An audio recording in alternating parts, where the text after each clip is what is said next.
राम पेड़ पर चढ़ा और बड़ी सावधानी से अंडे को उतारकर नीचे ले आया और सुमन के हाथ में दे दिया। अंडा काफी भारी था।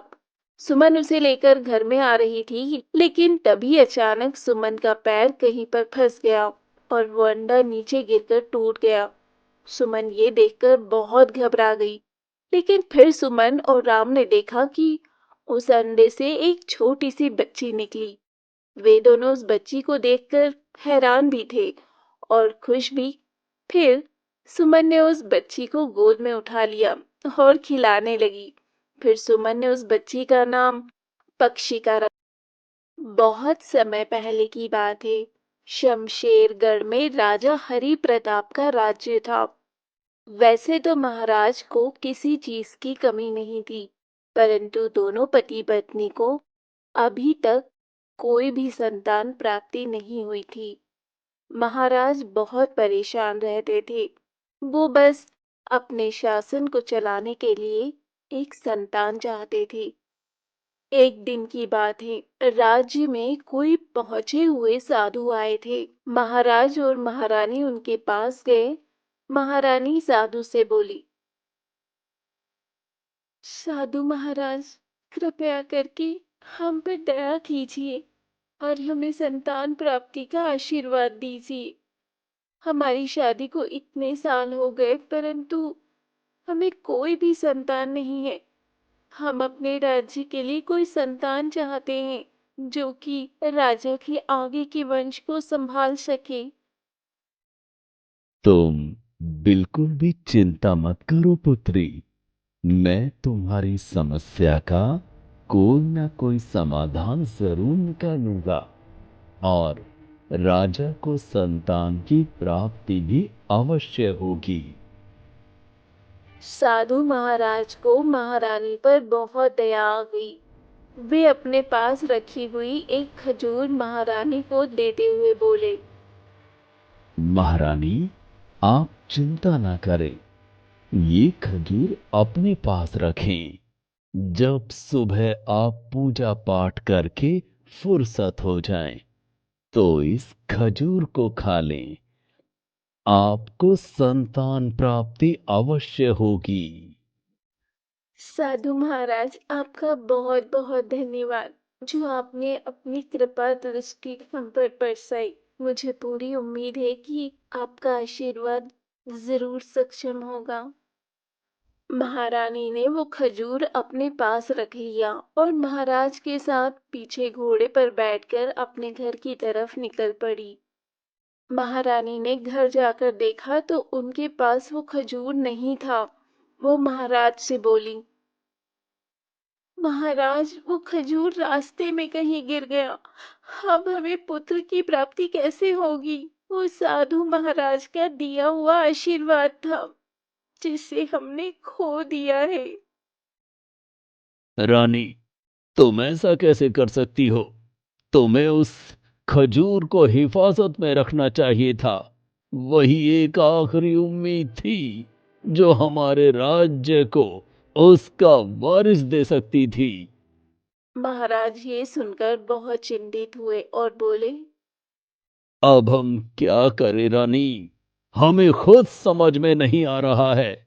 महारानी, आपको वो खजूर संभाल कर रखना चाहिए था। भगवान जाने अब क्या होने वाला है। हमें क्षमा कर दीजिए महाराज। हमें खुद नहीं पता कि वो खजूर ना जाने कहाँ गिर गया। हमने उसे अपनी आंखों के आगे से ओझल नहीं होने दिया था। हम खुद नहीं जानते ये कैसे हुआ। दूसरी तरफ वो खजूर एक कबूतर ने खा लिया।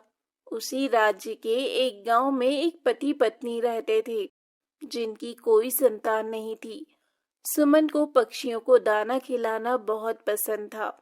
उनके घर के आंगन में एक बड़ा सा पेड़ लगा हुआ था। सुमन रोज उसी पेड़ के नीचे बैठ जाती थी और पक्षियों को दाना डालती थी। वो पक्षियों को दाना खाते हुए घंटों देखती। उसे पक्षियों को खाना खाते देख बड़ा अच्छा लगता था। एक दिन की बात है, सुमन ने देखा कि वहां पर कबूतर और कबूतरी का एक जोड़ा आया है और उसी पेड़ पर उसने अपना घोंसला बना लिया। सुमन रोज उस कबूतर और कबूतरी को दाना डालती। कुछ दिनों बाद उसने देखा कि कबूतर और कबूतरी ने वहां पर एक अंडा दिया है। सुमन उसे देखकर बहुत खुश हुई, लेकिन कुछ ही दिनों बाद कबूतरी और कबूतर उस अंडे को वहीं छोड़कर चले गए। सुमन ने उनके पास आने का बहुत इंतजार किया, पर वे वापस नहीं आए। अब सुमन रोज उस अंडे को देखती। वो अंडा लगातार बड़ा हो रहा था। एक दिन वो अपने पति को बुलाकर बोली, देख रहे हो राम, मैं इस अंडे को रोज देखती हूँ। ये कबूतर और कबूतरी का अंडा है, लेकिन वो लोग इसे छोड़कर चले गए और ये अंडा लगातार बढ़ता जा रहा है। अब तो ये इतना बड़ा हो चुका है कि इस घोंसले में भी नहीं आ रहा है। तो तुम ही बताओ कि हम अंडे का क्या करें? ये कबूतर और उसकी कबूतरी की अमानत है। हम ऐसे किसी और की अमानत को हाथ कैसे लगा सकते हैं? तुम बताओ क्या करें? हमें उस अंडे को नीचे उतार लेना चाहिए, नहीं तो अगर ये अंडा गिर गया तो गिरकर फूट जाएगा और हो सकता है उसके अंदर जो जान पल रही है वो भी मर जाए। इसीलिए हमें उसकी भलाई के लिए उसे छूना होगा। ठीक है सुमन, मैं इस अंडे को अभी पेड़ पर चढ़कर नीचे उतार लेता हूं, क्योंकि सच में इस बच्चे की जान जा सकती है। हमें इसकी हिफाजत करनी होगी। राम पेड़ पर चढ़ा और बड़ी सावधानी से अंडे को उतारकर नीचे ले आया और सुमन के हाथ में दे दिया। अंडा काफी भारी था। सुमन उसे लेकर घर में आ रही थी, लेकिन तभी अचानक सुमन का पैर कहीं पर फंस गया और वो अंडा नीचे गिरकर टूट गया। सुमन ये देखकर बहुत घबरा गई, लेकिन फिर सुमन और राम ने देखा कि उस अंडे से एक छोटी सी बच्ची निकली। वे दोनों उस बच्ची को देखकर हैरान भी थे और खुश भी। फिर सुमन ने उस बच्ची को गोद में उठा लिया और खिलाने लगी। फिर सुमन ने उस बच्ची का नाम पक्षिका रखा। पक्षिका अब धीरे धीरे बड़ी होने लगी। वो जैसे जैसे बड़ी हो रही थी, वैसे वैसे सुंदर होती जा रही थी। उसकी सुंदरता के चर्चे दूर दूर तक फैल रहे थे। एक बार अमरपुर के राजा रघुवीर सिंह ने पक्षिका के बारे में सुना। उसकी सुंदरता के बारे में सुनकर वे बहुत ही प्रभावित हुए। फिर उन्होंने उसके लिए विवाह प्रस्ताव भेजा। इस पर पक्षिका के माता पिता बहुत खुश हुए। राम अपनी पत्नी से बोले, सुमन, महाराज ने हमारी पुत्री के लिए विवाह प्रस्ताव भेजा है। इससे ज्यादा प्रसन्नता की बात हमारे लिए कोई और नहीं हो सकती। मैंने उन्हें हाँ कर दी है। बहुत जल्दी हम अपनी पुत्री पचिका का विवाह महाराज से कर देंगे। राम, इस बात की मुझे भी बहुत खुशी है, परंतु क्या आपको नहीं लगता कि हमें महाराज को पक्षिका के जन्म की सारी सच्चाई बता देनी चाहिए? पर क्या तुम्हें लगता है कि अगर हम महाराज को सारी सच्चाई बताएंगे, फिर भी वो हमारी पुत्री के संग विवाह के लिए तैयार हो जाएंगे? राम, हम एक नए रिश्ते की शुरुआत करने जा रहे हैं और मैं नहीं चाहती कि नए रिश्ते की शुरुआत भी झूठ से हो। इसीलिए हमें उन्हें सच बता देना चाहिए। फिर भले ही वो इस रिश्ते को अपनाए या ना अपनाए, ये उनका फैसला है। तुम ठीक कहती है सुमन। मैं आज ही महाराज के पास जाता हूँ और उन्हें अपनी पुत्री के जन्म की सारी सच्चाई बता देता हूँ।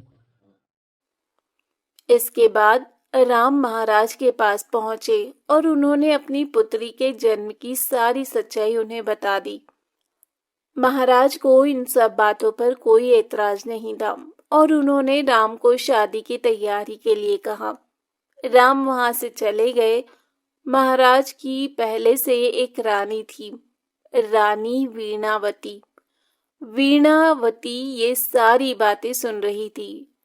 राम के जाने के बाद वे महाराज से बोली, महाराज, क्या आपको ऐसा नहीं लगता कि एक पक्षी के अंडे से जन्मी हुई पुत्री से आपको विवाह नहीं करना चाहिए? ये बहुत ही विचित्र बात है।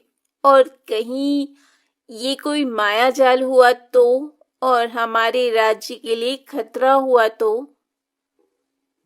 महारानी वीणावती, अगर वो पक्षी के अंडे से जन्मी है तो इसमें उसकी कोई गलती नहीं है।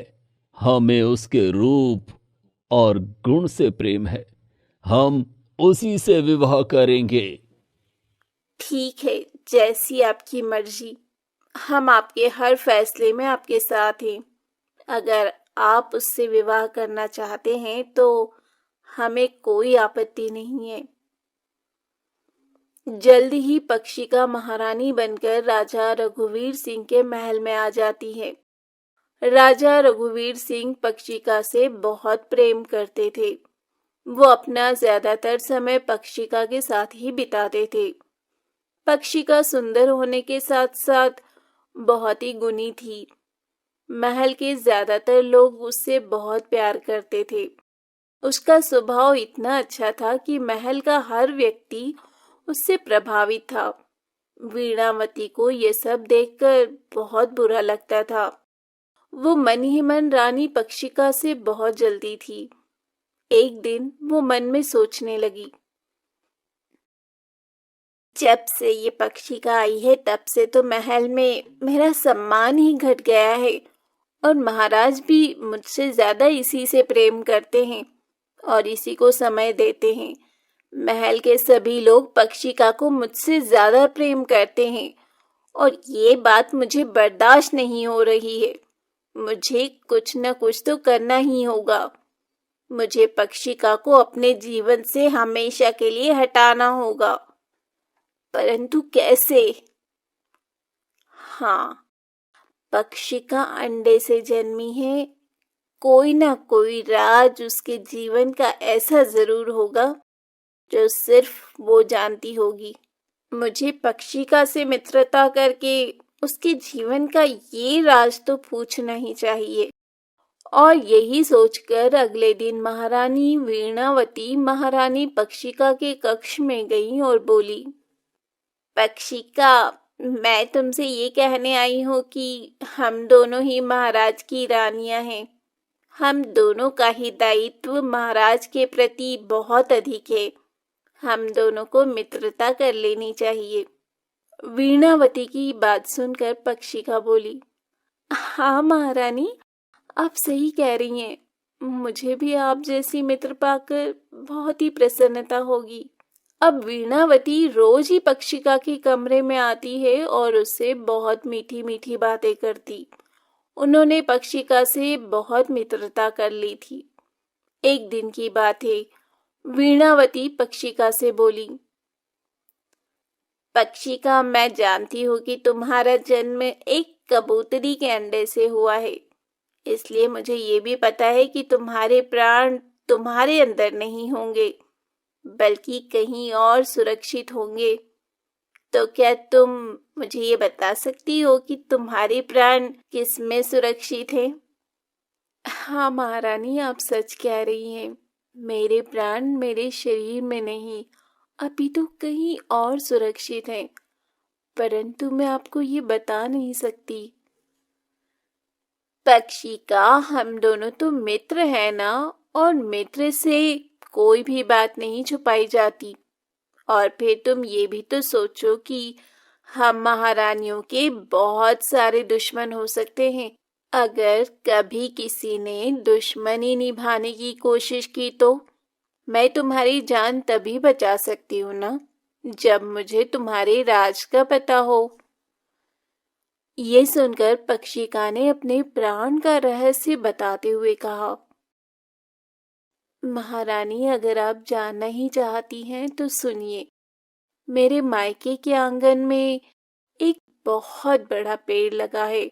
उस पेड़ के ऊपर बीचों बीच में एक सुराख है, उस सुराख में एक अंगूठी है, उस अंगूठी के मोती में ही मेरी जान है। अगर वो मोती फूट गया तो मेरी मृत्यु हो जाएगी, और अगर वो अंगूठी किसी ने अपने हाथों में धारण की तो मैं मूर्छित हो जाऊंगी। वीणावती ने जैसे ही ये बात सुनी वो तुरंत ही उठी और अपने कक्ष की तरफ बढ़ गई। ये देखकर रानी पक्षिका को वीणावती पर शक हो गया। शाम को जब महाराज आए तो रानी पक्षिका को उदास देखकर पूछा, रानी पक्षिका, क्या बात है? आज आप बड़ी उदास लग रही हैं। आप मेरे होते हुए भला आपके उदास होने का क्या कारण हो सकता है? कृपया मुझे बताइए। महाराज, मुझे आपसे एक बात करनी है। अगर कभी अचानक मेरी मृत्यु हो जाए तो मेरे शरीर को जलाया न जाए, बल्कि इसी राजमहल से थोड़ी दूर एक महल बनाया जाए और उसके आंगन में मेरे मृत शरीर को रख दिया जाए और उस महल को ऊंची ऊंची दीवारों से घिरवा दिया जाए, ताकि वहां कोई आ जा न सके, और मेरे शव के साथ वहां पर खाने पीने और जरूरत का सामान रखा जाए। महाराज रानी पक्षिका की ये बात सुनकर बहुत चिंतित हुए और बोले, आप कैसी बातें करती हैं महारानी? मेरे होते हुए आपको कुछ नहीं हो सकता। कृपया ये सारी बातें अपने दिमाग से निकाल दें। दूसरी तरफ रानी वीणावती ने तुरंत ही एक आदमी को बुलाया और उससे कहा, देखो जवान, तुम महारानी पक्षिका के मायके चले जाओ। महारानी पक्षिका के मायके में एक पेड़ है, उसी पेड़ के ऊपर एक सुराख है। उस सुराख में एक डिबिया रखी है, उस डिबिया को लाकर मुझे दे दो। याद रहे, अगर तुम इस कार्य में असफल हुए या ये बात किसी को पता चली तो तुम जीवित नहीं रहोगे, परंतु अगर तुमने वो डिबिया सही सलामत मुझे लाकर दे दी तो मैं तुम्हें बहुत सारा इनाम दूंगी। वो आदमी महारानी को हाँ कहकर चला गया और पक्षिका के मायके में जाकर उस पेड़ के ऊपर चढ़ गया। उस सुराख से डिबिया निकाल ली और उस डिबिया को लाकर महारानी को दे दिया। महारानी वो डिबिया पाकर बहुत खुश हुई। वीणावती ने उस डिबिया को खोला और उसमें से अंगूठी निकालकर पहन ली। वीणावती जानती थी कि उसकी अंगूठी पहनते ही महारानी मूर्छित हो जाएगी। दूसरी तरफ महारानी पक्षिका मूर्छित हो गई। जब राजा को इस बात की खबर मिली तो वो दौड़ते हुए आए। उन्होंने महारानी पक्षिका को मूर्छित अवस्था में देखा और फूट फूट कर रोने लगे। नहीं महारानी, आपको कुछ नहीं हो सकता। आप मुझे छोड़कर नहीं जा सकती।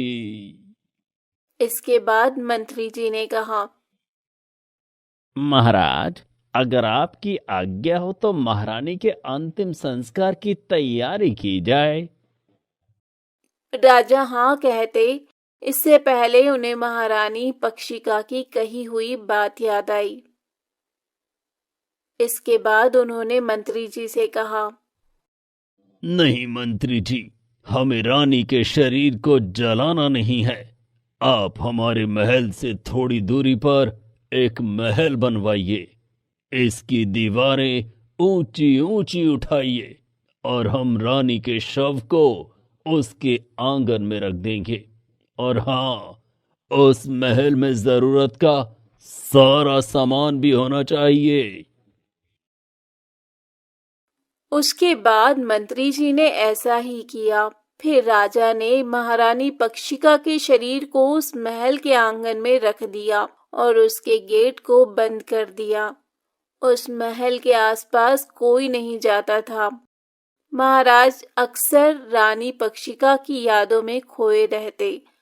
कभी कभी जब वे उदास हो जाते तो उस महल के किनारे घूमने चले जाते। एक बार की बात है, महाराज को महारानी पक्षिका की बहुत याद आ रही थी। तब वो उस महल के किनारे घूमने गए। तभी वहां पर उन्हें अचानक किसी बच्चे की आवाज सुनाई दी। महाराज को बहुत हैरत हुई और उन्होंने सोचा, भला इस महल से बच्चे के रोने की आवाज कैसे आ रही है? इसके बाद महाराज अंदर गए तो देखा कि एक छोटा सा बच्चा रो रहा था। महाराज ने उसे गोद में उठाया तो वो चुप हो गया। थोड़ी देर बाद जब महाराज को आसपास कोई नहीं दिखाई दिया तो उस बच्चे को वहीं रखकर वे घर चले गए। अब अक्सर महाराज उस बच्चे से मिलने जाते, उसे खिलाते और फिर वहीं रखकर वापस चले आते। अब वो बच्चा बड़ा हो चुका था। एक बार महाराज ने उस बच्चे से पूछा, बेटा, तुम्हारी माँ कहाँ है और तुम्हें खाना कौन खिलाता है? तुम्हारा ख्याल कौन रखता है? बच्चा रानी पक्षिका की ओर इशारा करते हुए बोला, यही मेरी माँ है। ये सारा दिन सोती है और रात में उठकर मुझे खाना खिलाती है। मुझे बहुत प्यार करती है, मेरा ख्याल रखती है और फिर सो जाती है। ये सुनकर महाराज बोले, बेटा, कल जब तुम्हारी माँ सो कर उठे तो तुम उनसे पूछना कि आखिर तुम दिन में क्यों सोती हो। महाराज ने ये सवाल उनसे किया है। महाराज वहां से चले जाते हैं।